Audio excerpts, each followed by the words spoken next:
That's not my style. Allegiance to the flag of the United States of America and to the republic for which it stands, one nation, under God, indivisible, with liberty and justice for all. Thank you. I remember my glasses. This meeting has been duly advertised according to Section 5 of the Open Public Meetings Act, Chapter 231, Public Law 1975, the Sunshine Law. Roll call, please. Yes. Mr. Wagner? Yes. Mr. Julian? Here. Dr. Maruli? Here. Mr. Merdinger? Present. Mr. Peason? Here. Mr. Lupani? Here. Committeeman Delcour? Here. Deputy Mayor Burchett? Here. And Vice Chairman Cohen? Yes. Here. First order of business is disposition of minutes, October 1st, 2015. Eric, who's allowed? All members present except Mr. Delcour. So moved. Second. Roll call. Yes. Mr. Wagner? Yes. Mr. Julian? Yes. Dr. Maruli? Yes. Mr. Merdinger? Yes. Mr. Peason? Yes. Mr. Lupani? Yep. Deputy Mayor Burchett? Yes. Vice Chairman Cohen? Yes. Disposition of resolutions, we have none. Planning board business, Prismic Associates, Inc., file number 14PB-21-MSR, extension through April 30th, 2016. We don't need to take a vote, do we? All right, we do need a motion and a vote. I'll move that. Second. All right, second, please, Ms. Hill. Yes. Roll call. Mr. Wagner? Yes. Mr. Julian? Yes. Dr. Maruli? Yes. Mr. Merdinger? Yes. Mr. Peason? Yes. Mr. Lupani? Yes. Committeeman Delcour? Yes. Deputy Mayor Burchett? Yes. Vice Chairman Cohen? Yes, and then we have Glenn Gary. So moved. Okay. Second. Mr. Wagner? Yes. Mr. Julian? Yes. Dr. Maruli? Yes. Mr. Merdinger? Yes. Mr. Peason? Yes. Mr. Lupani? Yes. Committeeman Delcour? Yes. Deputy Mayor Burchett? Yes. And Vice Chairman Cohen? Yes. Special committee reports, none. Business from the floor. Is there any business from the floor? Seeing none. Consideration of ordinances, none. We open up with, just for the record, I have to state, transfer to the Board of Adjustment? Okay.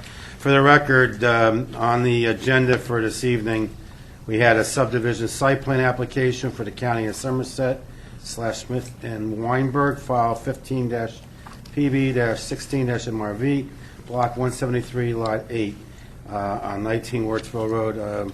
It's been transferred to the Board of Adjustment with renotice.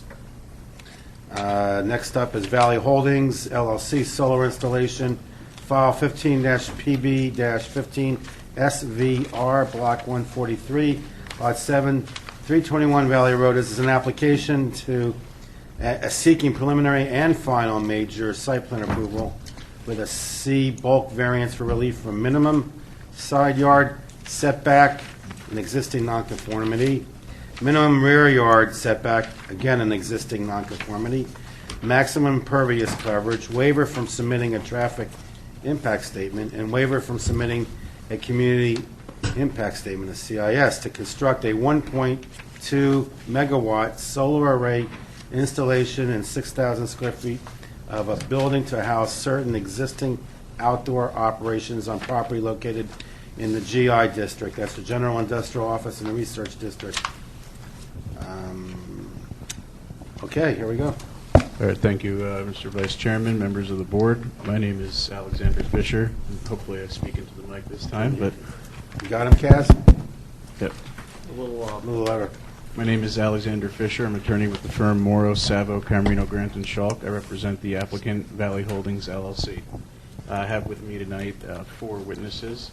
I have George Folk, a civil engineer. I have Carl Massaro, who is the owner of the property. I have Charles Kartsaklis, who is the president of Code Green Solar. And I have Vince Agavino, who is our environmental expert. If I could get everyone sworn in at the start, that would be great. That'd be great. Okay, we do this? Yes, that's fine, thank you. We'll come up. Do you all swear to tell the truth, the whole truth, and nothing but the truth, so help you God? Yes, I do. Thank you. State your full name. George H. Folk, F-O-L-K. Thank you. George Charles Kartsaklis, Could you spell your last name, please? K-A-R-T-S-A-K-L-I-S. Thank you. Sarah.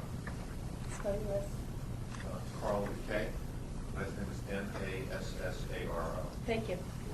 Vincent Agovino, Agovino. Thank you. Just to briefly introduce this application, it's a nearly 70-acre parcel in the general industrial zone. Currently houses a heavy industrial use of truck trailer and shipping container manufacturing and customization. The application is for two things. One, to enclose the existing outdoor operations of a tenant named Seabox into a building rather than have them working outside all year, and also to construct a ground-mount solar facility totaling 1.2 megawatts. There are two pre-existing variances for setbacks. We have revised the plan so there's no impervious coverage issue, which Mr. Folk will speak about. And with that, I will turn it over to Mr. Folk. If you could, here, give you this. Could you give the board the benefit of your educational background and your civil engineer experience? Licensed engineer in the state of New Jersey for approximately 30 years. Graduate of West Virginia University with a Bachelor of Science in Civil Engineering, and I've testified in front of this board on previous applications, and testified in front of many boards in the Somerset County area. I'd ask that Mr. Folk be qualified as an expert in the field of civil engineering for the board. No problem. Thank you. If you could explain the property and describe the project, please. I apologize, I do not have an easel. Oh, we used the wall over there. The whole wall is an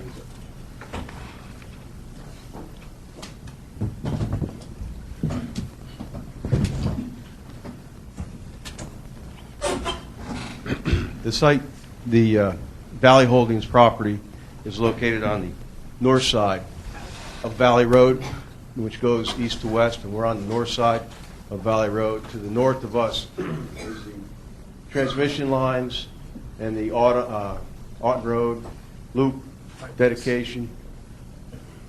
The existing facility is the Hercules Enterprises. They currently manufacture or create truck chassis for the C-Box trailers, the big boxes that you see out there. C-Box is also a tenant in the property where they maintain their boxes at this location. The intent is to use the area that's currently impervious coverage here, which is generally broken stone, millings, recycled asphalt, recycled concrete, and construct a 6,000 square foot building and then a concrete pad around that to facilitate the heavy forklifts that move these big boxes so they can move the big containers in and out of the building. Also with this project is to create this 1.2 megawatt solar panel facility in the northeast corner of the property. There is delineated wetlands on the site that traverse from the north to the south into a tributary of the Royce Brook, which is in the southeast quadrant of the property. And there's a 50-foot buffer for those wetlands. And there's an existing detention basin that is currently on the site, that's been on the site for approximately 30 years, that facilitates the stormwater management for this existing site, which is drained throughout pipes in a network of piping that goes to the north and then drains back down to the south into this basin. Then this basin outlets to the southwest, or southeast, I'm sorry, into the tributary of Royce Brook. This solar panel project intends not to go near any of the transition area, the 50-foot buffer, the wetlands. We'll have no impact to them. In fact, we'll be beyond the 50 feet. We'll be another 20 feet at the worst, and for the most case, more than 50 feet beyond the transition buffer for the wetlands.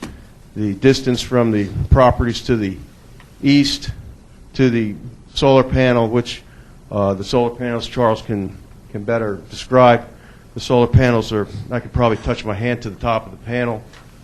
And the existing vegetation here and the distance from our side property line to the solar panels approximately over 220 feet. So that buffer will remain a wooded buffer, and the visibility will not be seen by the properties to the east. Again, the properties to the west or to the north is transmission, and then there's Duke Estates to the far north. Along Valley Road, we have a berm that's an existing berm out here along the tributary to the Royce Brook, and that berm is anywhere from 12 to 15 feet in height, physical berm height. And then on top of that berm, we have trees that are, on the most part, 6 to 10 inch caliper, which adds another 20 feet of additional buffer height. So these solar panels will not be seen from the Valley Road or properties from the east, and properties from the north. There's no development to the north. The intent of the property or the project is to create solar electric for the project, for the plant facility, and to house outdoor operations that are currently going on now in the wintertime and inclement weather. The Seabox people will have a place to work rather than outdoors where they currently are. After that, no further discussion on the site operation.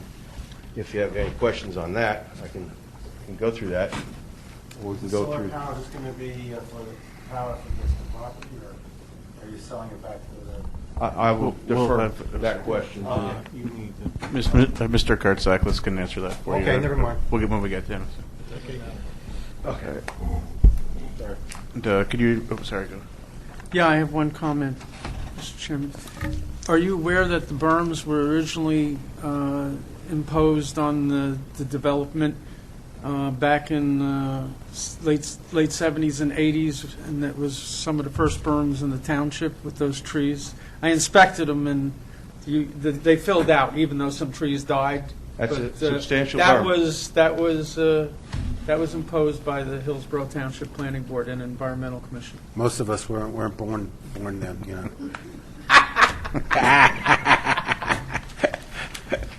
Good job, It's Mike. a substantial berm. You've done well. It worked. Yes, that's correct. Could you describe the variances that are associated with this project? Well, the variances, the existing nonconformities is a side yard setback to the west of the existing building, which a side yard setback of 100 feet is required, whereas we have 32 feet here, and this is an existing condition.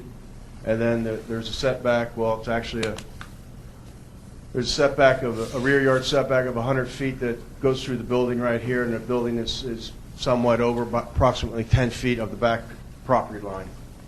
And again, that was the result of a dedication for the Auden Road Loop by the property owner, correct?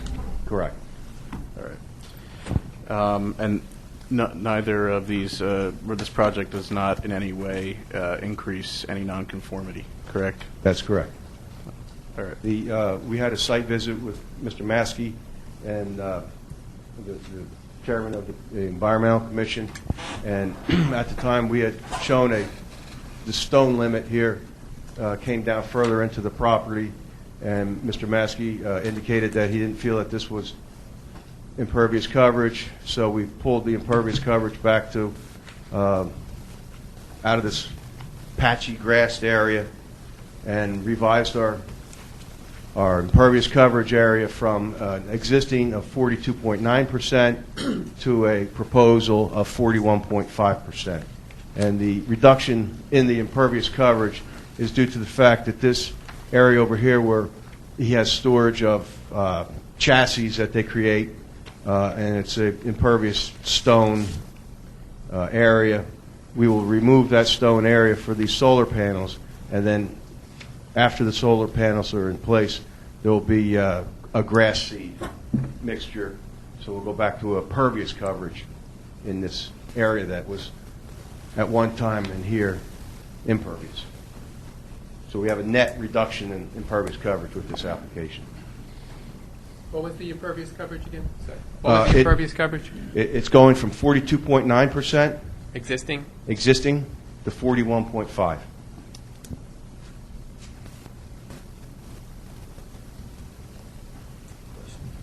Mr. Falk, what holds up these solar panels? Can I defer that to our solar panel expert? I'm assuming there's some type of foundation. So He's indicated that to me that the design of them will be a ram post. Okay. Sorry to take that away from you. Any other questions? Dan, you have any more questions for them? Not at We're this going to time. go through the reports if We'll they're entertain a motion, open the public for questions. Yeah. good with Oh, yeah, no, that's okay. All right, thanks. Go ahead. all right. George, I don't know if we'd like to start with the fire marshal's report. Sure.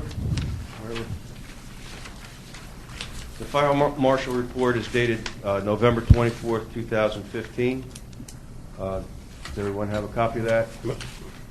We will agree to comply with all 4 bulleted items. That was easy. All right, and which one do you want to move on to next? It's, You want to go through? we could go through the Mr. White's engineering report. Okay. Mr. White's report is dated November 20th, 2015. And we move on to sheet 2, general comments, number 1. Where comment noted, okay, number 1. Number 2, we're seeking a traffic impact waiver for the fact that the solar panels won't create any additional traffic on site, and the C-Box building essentially is going to house operations that are currently going on today. And therefore, the application isn't intending or will not create additional traffic.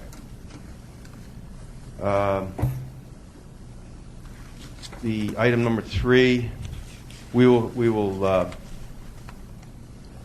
provide that written description of the proposed uses and operations of the buildings. Probably be helpful. And we'll also if- provide if we got testimony. that tonight, yeah. Yeah, Testimony would be fine. Okay. Okay, we'll do it by testimony tonight then. Okay. Again, the C-Box building is merely a covering of what's out there today. Item number 4, we will comply with. Item number 5 is the sidewalk contribution, or we will provide a sidewalk contribution for the frontage along Valley Road. It does not make sense to put a sidewalk there, correct? That's correct. Unless the board Unless feels- you're a fan of solar panels. You can't see him though. Next, moving on is the site considerations. Number 1, we will comply with what the required ADA standards for the site. Number 2,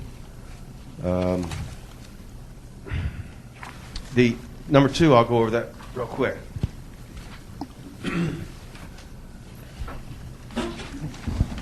The way their operation currently is, they create these chassis that are the frames for the containers, the C-Box containers typically. And the chassis is the tandem wheel trailer that goes onto the tractor and drives the boxes around. And they create those in this plant here, and then they're stored out here.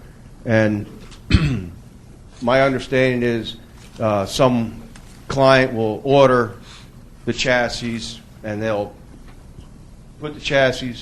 It may be an order of 5 chassis or an order of 100 chassis.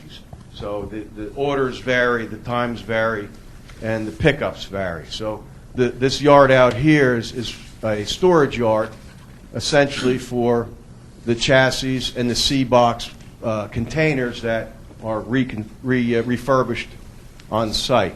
So we have outside storage on this broken stone and concrete pads. There's outside storage all here. And then we have employee parking areas, which are the employee parking areas are essentially located near the entrance into the building, into the plant, where the time clocks are.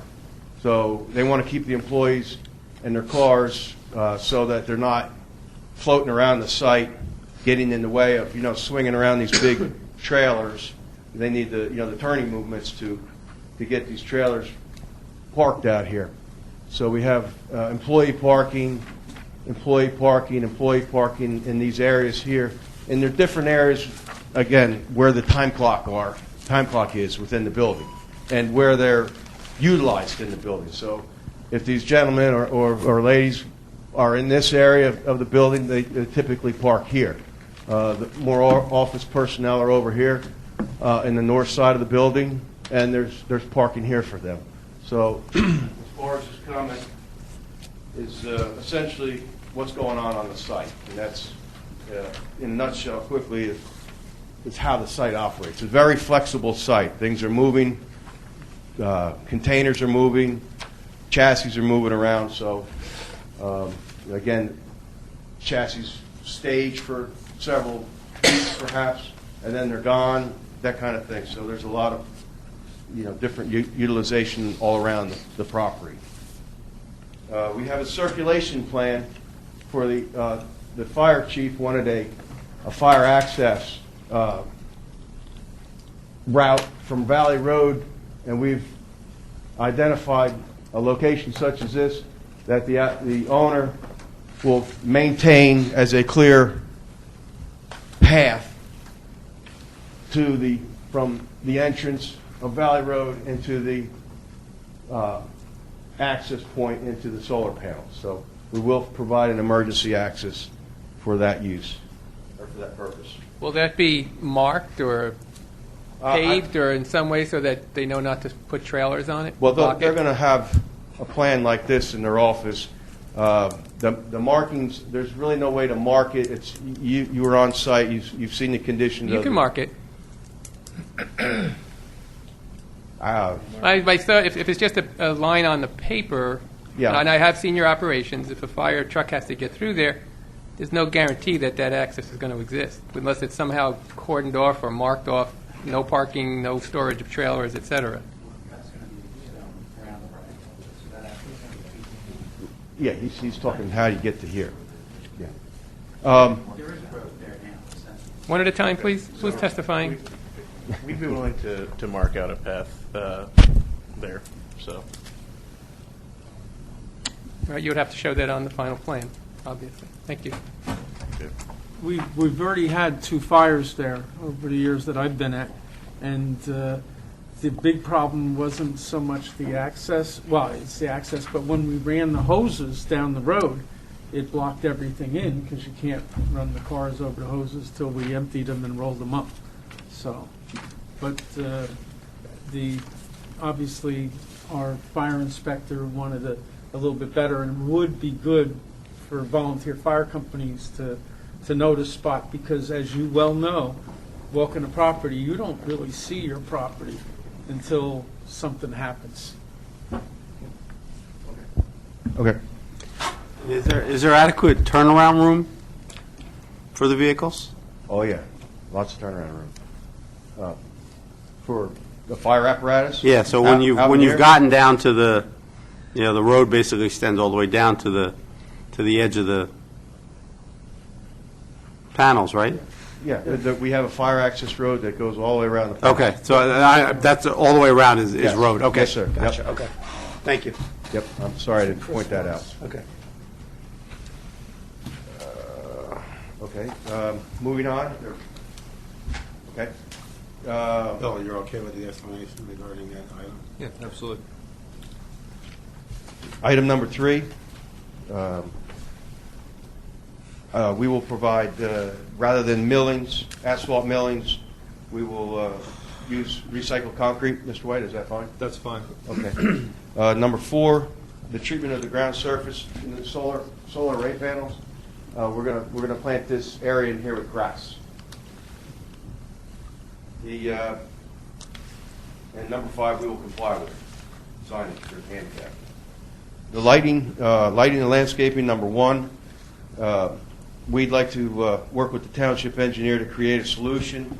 The current situation on site today is that there is security and safety lighting typically at all the access points into the building, over doorways and such. and they're on building-mounted fixtures. The operation runs typically to 3:30 during the day, 7 to 3:30, and then after that, the plant employees vacate the site, and then at 4:30, the office personnel leave, and then typically by 5 o'clock, Carl is leaving the area. So there's no outdoor activity that would require site lighting on site typically. But we'd like to have the opportunity to work with the town engineer to create a solution that meets the township's criteria, if that's acceptable. With Mr. Maskey's help, yes. Okay, I appreciate that. The tree preservation, item number 2, under landscape lighting. We again, here is an issue with the trees. We need to plant trees, and we did not provide a tree planting plan at this point, but we like, again, to work with the planner and the engineer in the township to make sure that the trees are essentially where the township would like them to be. There's a substantial amount of trees to plant, and we'd like to work with the board on that. How many are being removed? I'm sorry, 151, I believe, are being removed. And you viewed the site, and how would you describe the quality of those trees? The trees are some are dead in this location. Some are vibrant and growing, and it's and a lot in between that. So it's I wouldn't say it's a classic wooded area. It's actually just an area that's been left unmaintained for 50 years, and that's what we have.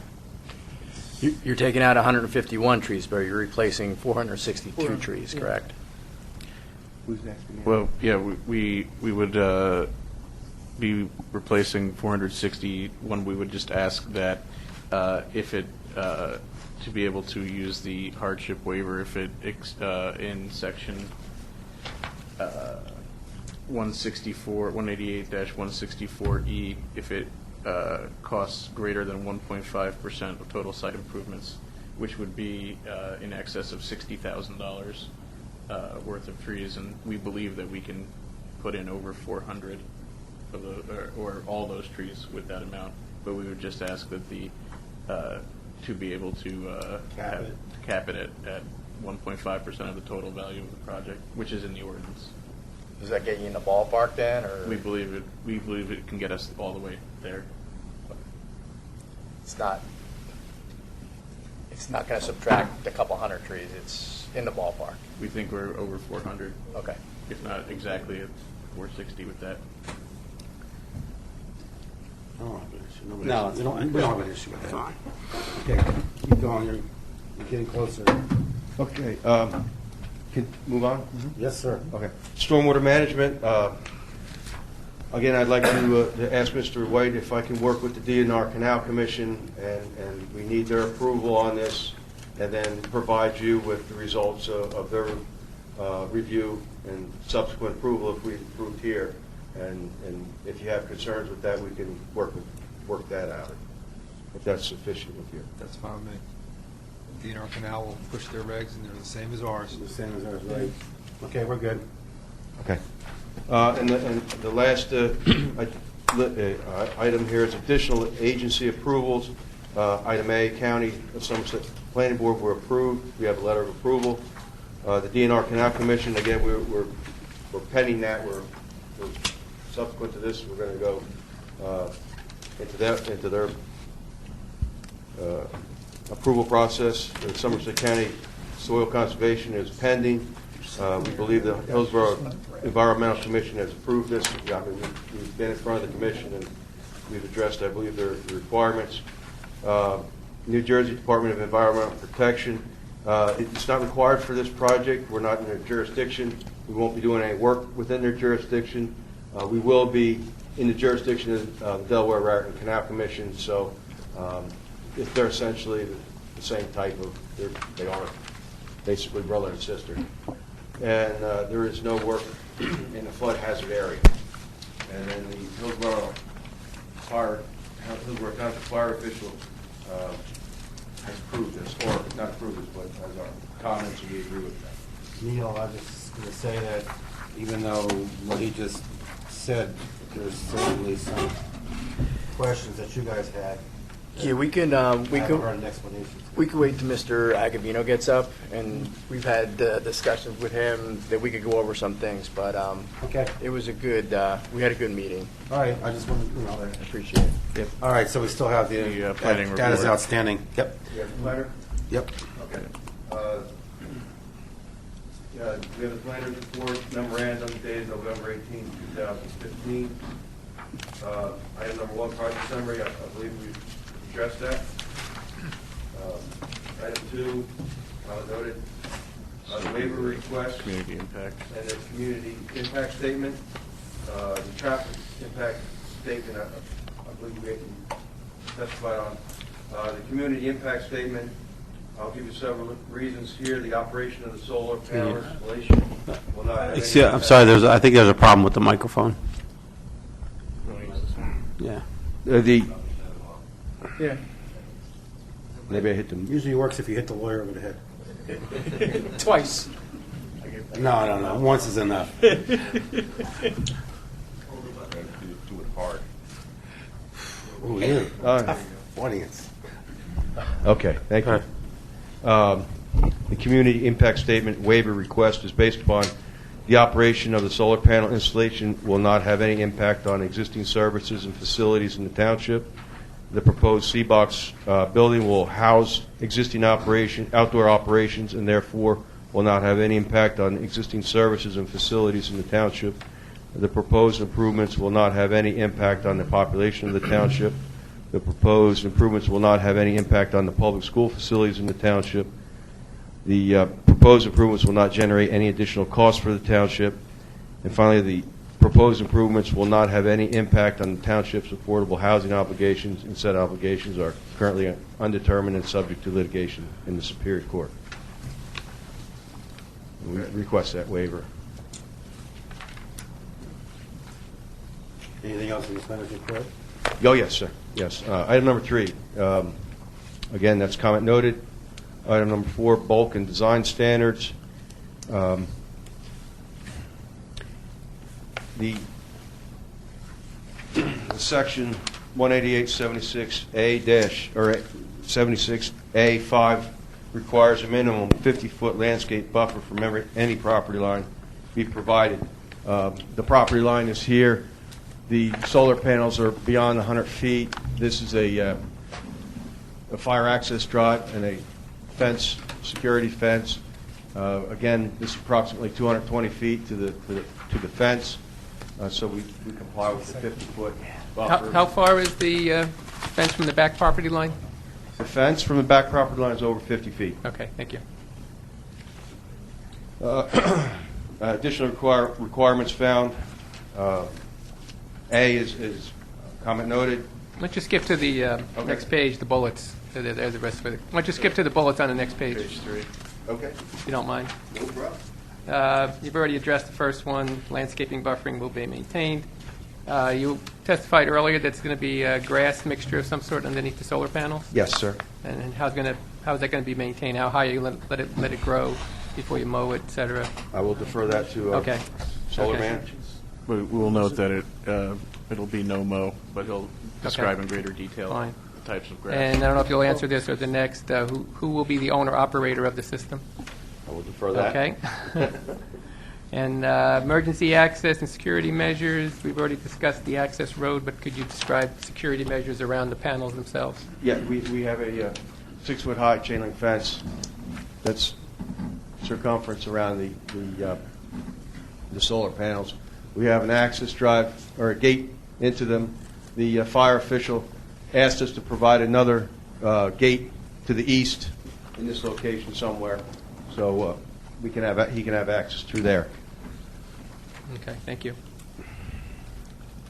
I think the next section, C-Box building, we've addressed that.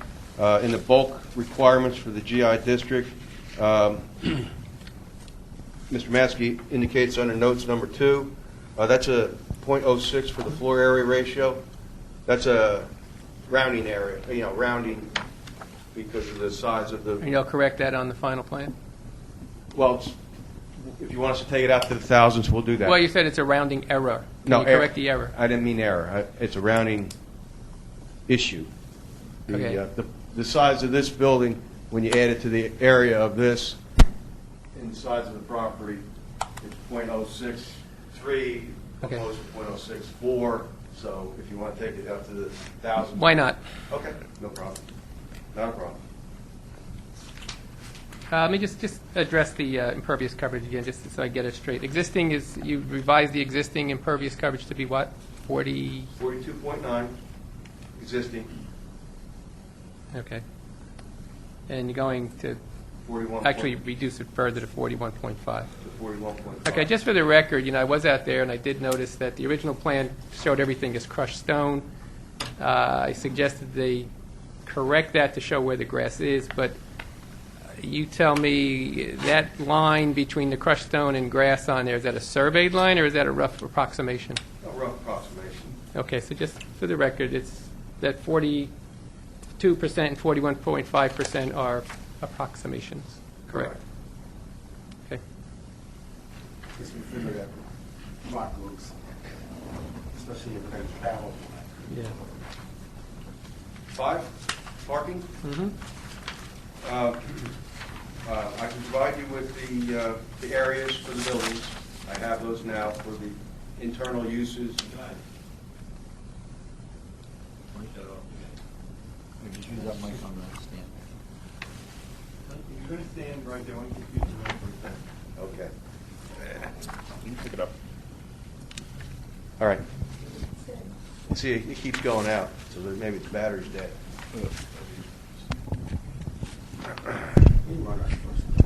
Everything's broken tonight. Maybe Mercury going right there. That's it. I can provide you with the areas, internal areas of the areas of office, warehouse, and manufacturing. And based upon the calculations I've been provided by the owner, per the ordinance, Hillsborough Township ordinance, the existing site would require 171 spaces. With the addition of the C box, that number goes to 179 spaces. The circulation, number 6. Well, can you, how many spaces can you accommodate on site? That's what's required by ordinance, you're saying? Yeah. 171 with existing and go up to 179. How are you going to provide that many? Well, Do you need a variance for it? we could bank areas. I mean, if you want us to show a banked area for that amount, currently they park about 90 cars on site today. Well, when I was out there and I spoke to the applicant, obviously it's not an area that you're necessarily going to stripe out, but I thought in the conversation we had, you were at least going to indicate areas that could, at least square footage-wise, accommodate X amount of parking spaces in one spot or another, just to show that you can accommodate reasonable parking spaces. Can you do that? Well, on the rendering and revised plans, we will show where the employees park currently. And that there'll be enough space there to accommodate 179 spaces? Well, if you want us to show banked areas, we don't. They only park. I'm just trying 90 to determine if you need a variance for parking or not. Well, at 90. Currently, they park 90 cars. There's no delineation for any parking on site. Can we show existing and potential areas of parking which add up to meet 179 spaces? If that suits the board, yeah. Yeah, Okay. I'm okay with That's it. what we're looking for. So why don't we Right, put that on exactly. the plan then? Yep. Okay. Okay. Easy. That's what he gets the big money for. He doesn't get the big money. The Item boss gets 6, the big money. circulation. We'll do the same with that. We'll work with you on that. The tree preservation, we've discussed that. Number 8, additional comments. Let's back up to number 7, please, the second paragraph. That 2012, Mr. Merdinger brought this up earlier, too, before the meeting.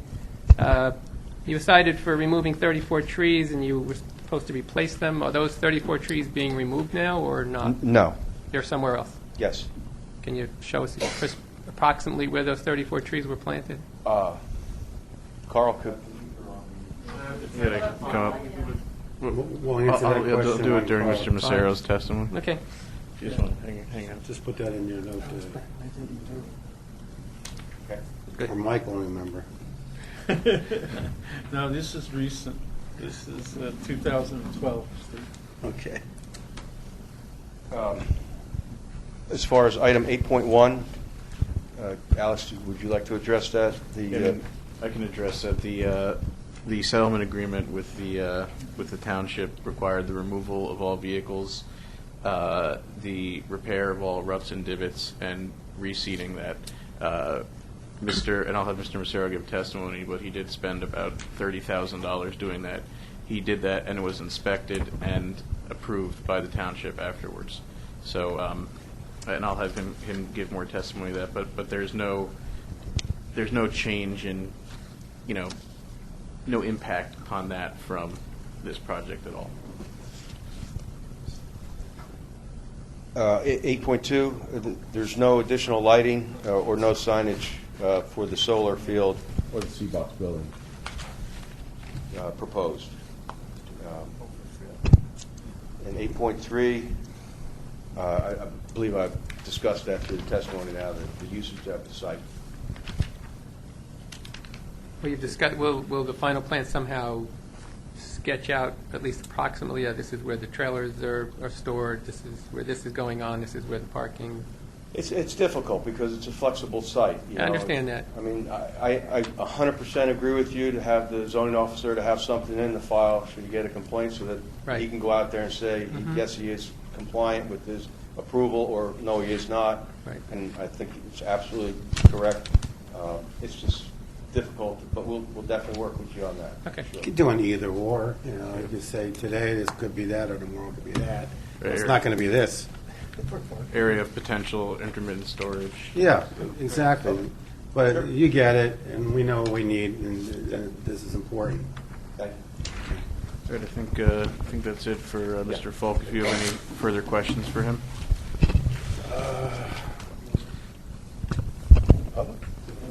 What a board.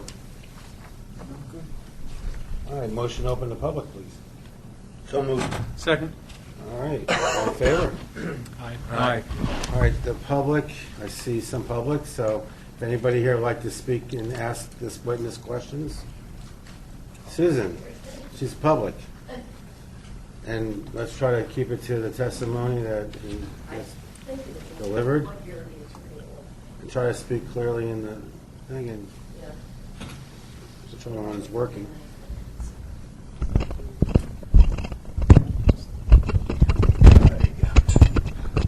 Susan Gulliford, Hunt Club Road. Something Mr. Merdinger said before about the fires over there. Is this the location where one of the fires was in the junk cars? Yes.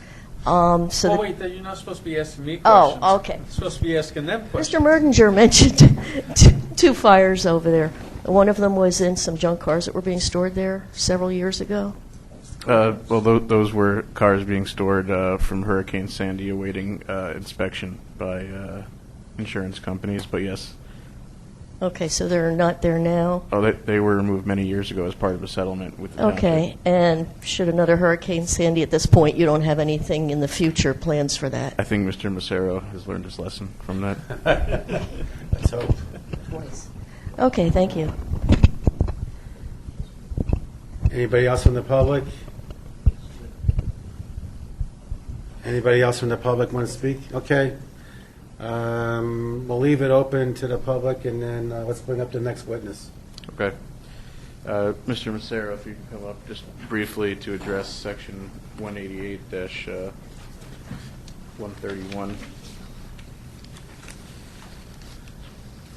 The record reflecting Sarah been previously sworn. All right. Mr. Macero, you are the president of Valley Holdings? I am. All right. And Valley Holdings is the owner of the site? It is. All right. And by virtue of that, you're familiar with all the operations on the site? I am. All right. If we could just go over C-Box. How many employees does C-Box have? Approximately 25. All right. And what are their What's their business? Their business is modifying containers, selling, rental, and maintenance of their equipment. Great. And what are their hours? Their hours are from 7 to 4:30 or 5. Fluctuates a little bit in the summer. Monday through Friday, and sometimes they'll operate on a half day on a Saturday. What hours I believe that would be from 7 to 1. And it's only one shift? One shift. All right. And what is their material delivery method? By truck. And that will not change at all based on this building being erected? No, this building is only meant for them to do maintenance that they currently do outside. All right. And it will not change expected truck or tractor-trailer traffic? No, it will not. And this building going up will not cause the emission of any noise? No, it will not. Glare? No. Vibration? Nothing. Heat? Nothing. It'll Odor? I got to go through the list. Yeah, it'll just make let's their do it life a all lot together. easier than Odor, air, and water pollution? Nothing. No. Any safety hazards by virtue of putting this building up? No. All right. And any anticipated expansion plans incorporated into this building design? No. Okay. I think that addresses Section 131E. If we could just briefly go over, there were two questions from Mr. Maskey. In 2012, you did a tree replacement with the township with 34 trees, correct? Correct. And you completed that? Yes, we did. And it was inspected by Mr. Ringelheim? Yes, it was. And it was approved? Yes, it was. And this plan will not affect that? It will not. Okay. Can we get your witness to indicate where on the plans that occurred? If you could please go up there. By the way, has that been marked into evidence, Lucille? Yes. It is A1. It's A1? Okay. Let the record show that when this demonstrated where the new trees were planted on the eastern side of the property, the northeastern side. And as part of the Copart settlement, you were required to remove all cars and car parts and repair all ruts and divots and reseed the area where storage occurred. Did you comply with that? Yes, we did. All right. And does anything in this project have any impact on that area? No, it does not. Okay. I believe that's all I have for Mr. Massaro. If I could bring up Mr. Well, wait, let's see if the board has some questions for him. You'd indicated there's, in the C-Box business, there's 25 employees? Yes. And can you just elaborate? It was previously testified that there's about 90 cars Correct. on site. What are the balance? What is the balance? Yeah. I would say they probably have around 20 cars. I mean, you're asking for the employees why for are the there- rest of. Well, if you could, we can go over the whole site then. Why are there 90 cars with only 25 employees, I guess, is the question. That's for C-Box, total for my company, All right, Hercules. that's why I'm asking you to just elaborate. Well, we have most of my employees who work in the factory carpool. You don't see a car leave our place without a full car or a van. So there's a lot of carpooling. They come from, Plainfield or Bound Brook, and everybody carpools. How many employees do you have at Hercules? I have approximately 100. Okay. And you used to have how many? At one time, we had over 200. Yeah, I was going to say that. So. We lost a good market share to overseas. And your hours are similar to those of C-Box, Yeah, correct? ours is from 7 to 3:30, Monday through Friday, and usually on Saturday from 6 a.m. to 11 a.m. Right. Anything else? How Yeah, many- How many employees at WAM Technologies? There's no more than one or two there at a time, and it's not all the time. When you go and do the 400 trees, there's not many gaps in the berm, but look at that to fill in the gaps, and beyond the berm in the front of the property, I should say front, the Valley Road side. You can fill in gaps there, It's really simple. Instead of putting them in the forested area that is heavily forested on that side. Sure. We'd be glad to comply. Anything else for No, Mr. Massaro? Excused. You got to open it up. Well, wait, there's no more public, unless Susan wants to ask a question. Okay, we'll discuss that later. You're Mr. Kartzlak, you good? Thank you, Carl. Next batter. Yep. We have an exhibit here, which here, if you put it up there. Oh, we got We pretty do. pictures. We already did. So. Identify it. All right. This exhibit is Exhibit A2 that Mr. Kartzlakis is putting up, and he'll describe it for the board and for the record. All right. Here, if you want to grab that. Mike, The record reflect the witness has been previously sworn. Nobody likes your mic. All right, Mr. Kartzlakis, could you give your background, please? Good evening, Vice Chairman and rest of the board. Name's Charles Kartzaklis, President of Code Green Solar. Installs several megawatts around the state. We install in Maryland, Puerto Rico. Been in front of several boards in the state, similar sized projects. Been doing this since, I guess, 2008, which doesn't sound like a very long time, but solar is still in its infancy in the state of New Jersey. So, And could you give a description of this project, please? this project is approximately a 1.2 megawatt system. It consists of roughly 4,310 watt solar modules. The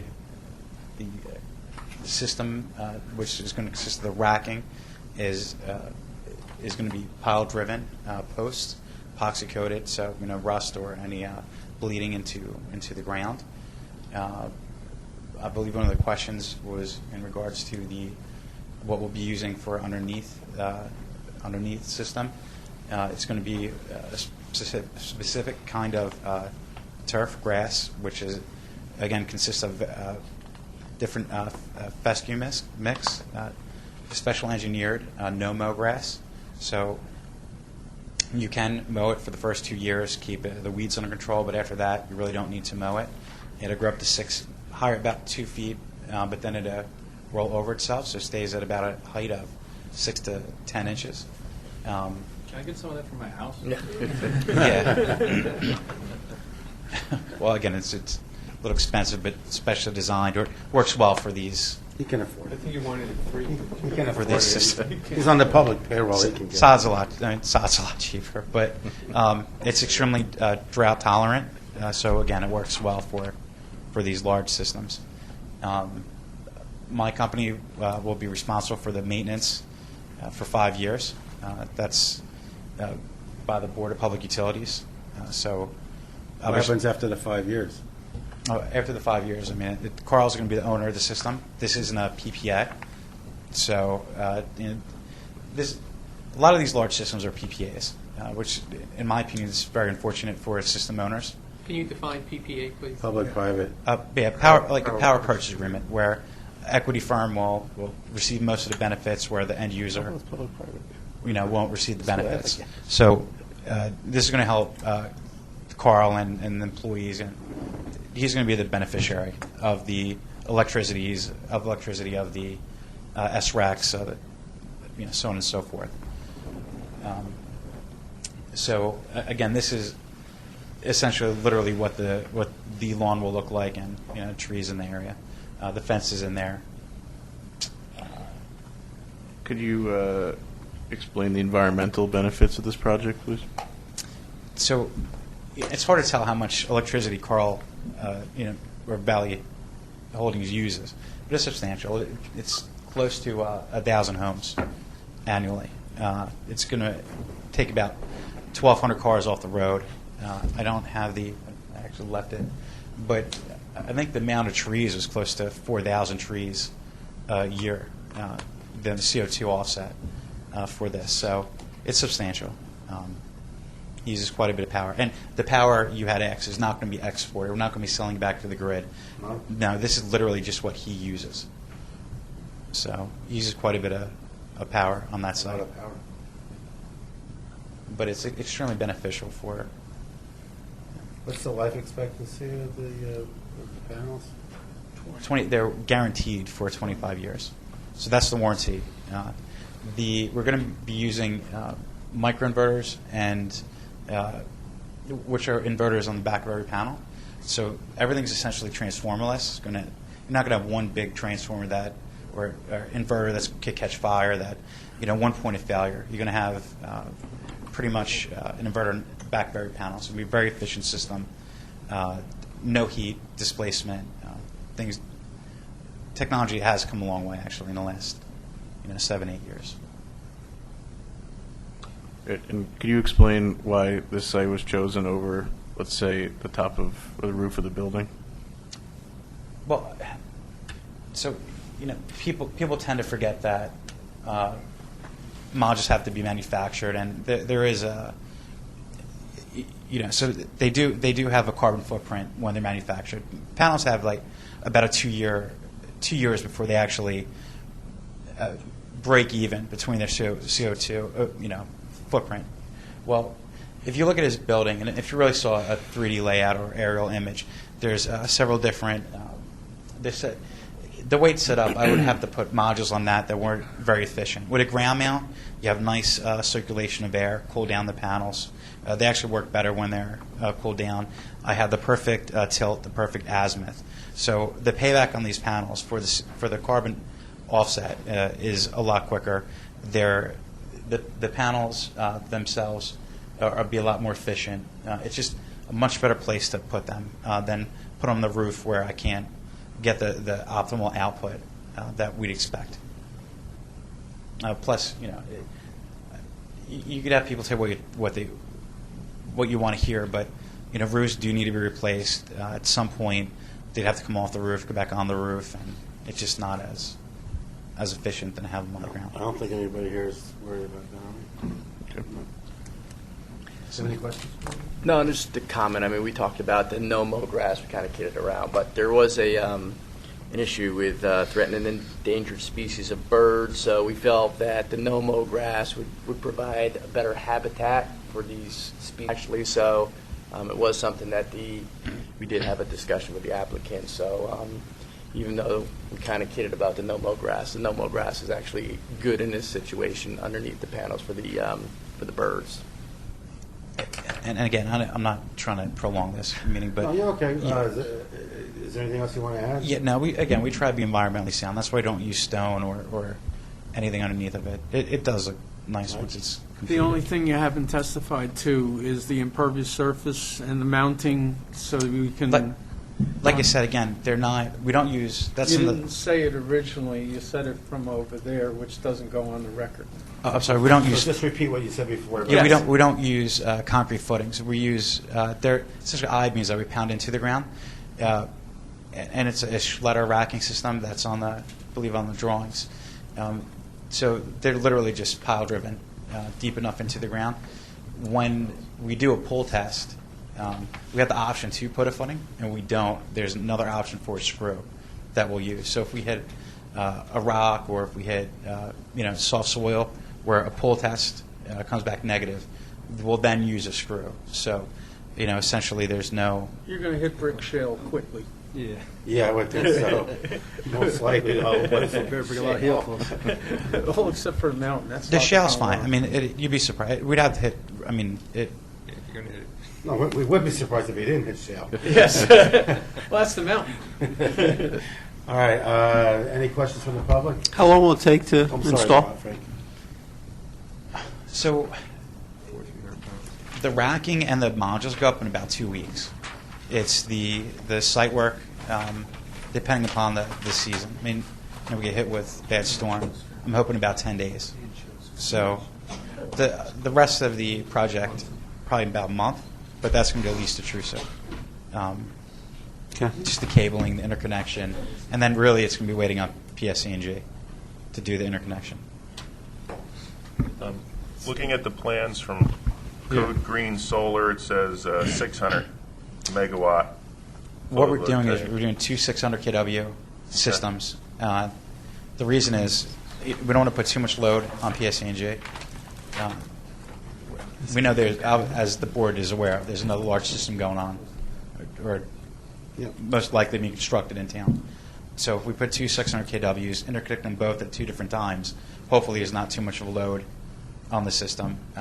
Gives us the ability to have two different switches, so we could shut down one 600 in case there's too much of a load imbalance. When you put this much of a, they're going to be so dependent on this system in your town. So during the day, to answer your question, if we're selling back to the grid, we're not. But during the day, this system is going to be feeding a majority of the line in town, along with the other system that's going online. So they're going to be shutting down the nasty power coming into town. So it is great for the town. But what happens is, let's say for whatever reason, this needs to shut down and that other system needs to shut down, they need to rapidly get that nasty energy into town.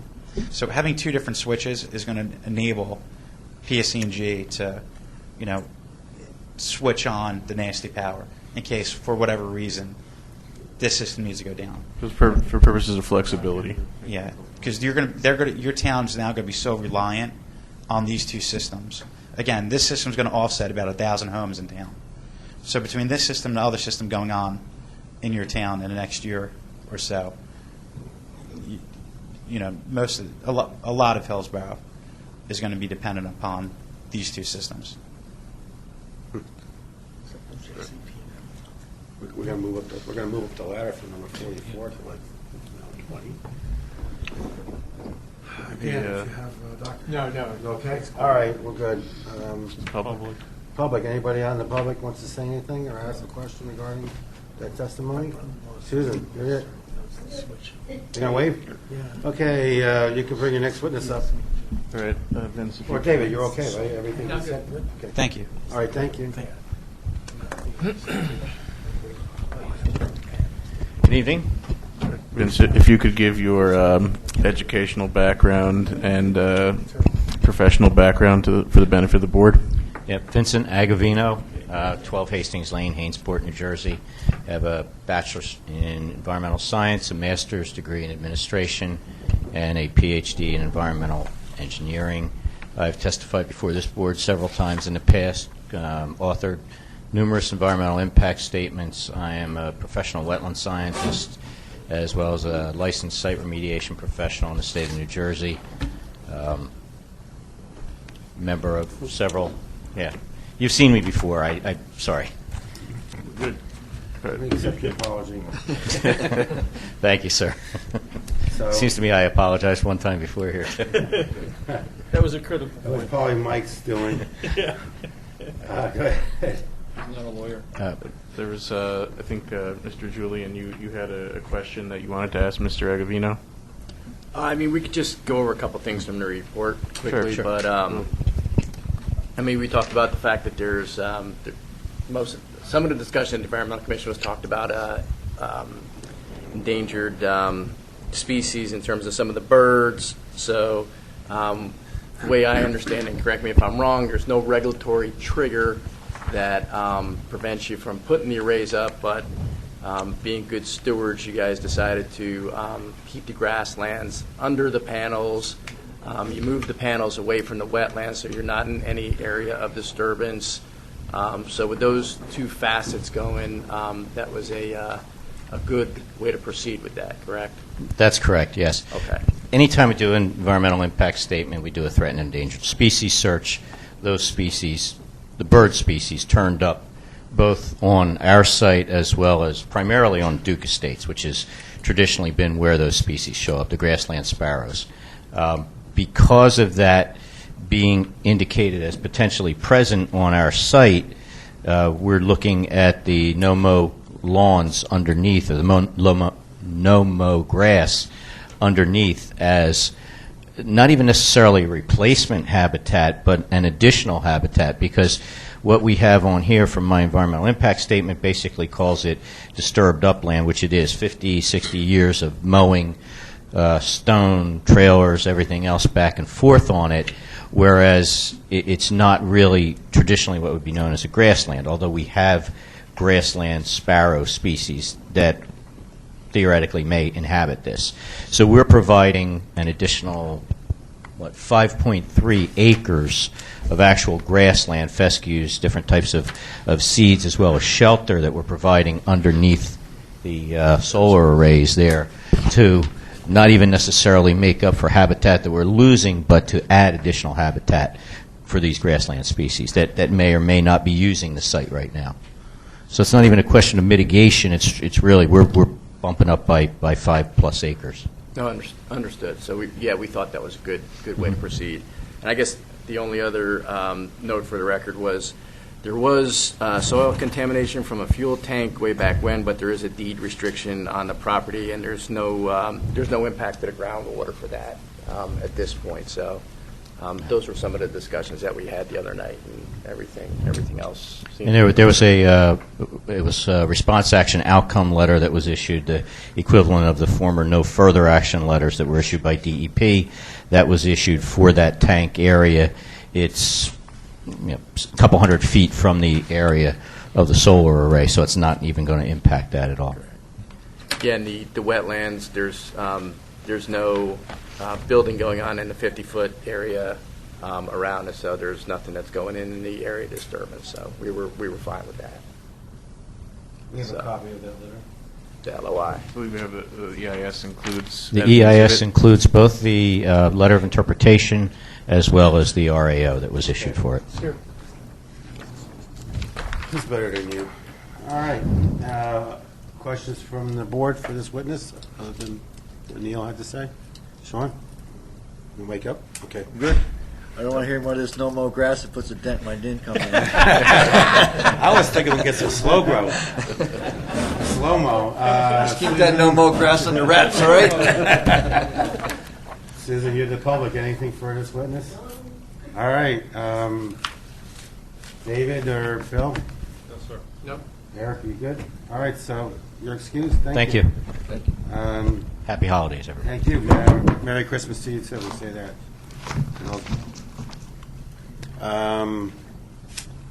Discussion, you want to make any further?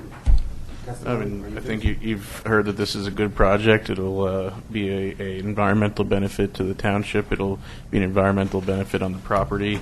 It'll take outdoor activities, put them inside, as a town, I think, would like. It'll take 1,000 homes off the grid, 1,200 cars off the road, add thousands of trees worth of carbon, and it'll all be done in a way that can't be seen from neighboring properties. So I think it's a good project, and I would ask the board to approve it. The board have any comments, any discussion? I hear a motion and Motion to accept. Second. I ain't finished. Okay. I'll hold my second then. Go for it. It's fine.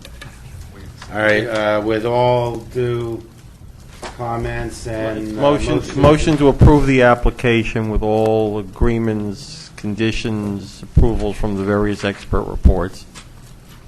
and to have these guys work out with our experts on the lighting and on the All of the agreements made by the applicant's right, professionals. conditions. All conditions waivers. set forth. All waivers, All okay? waivers.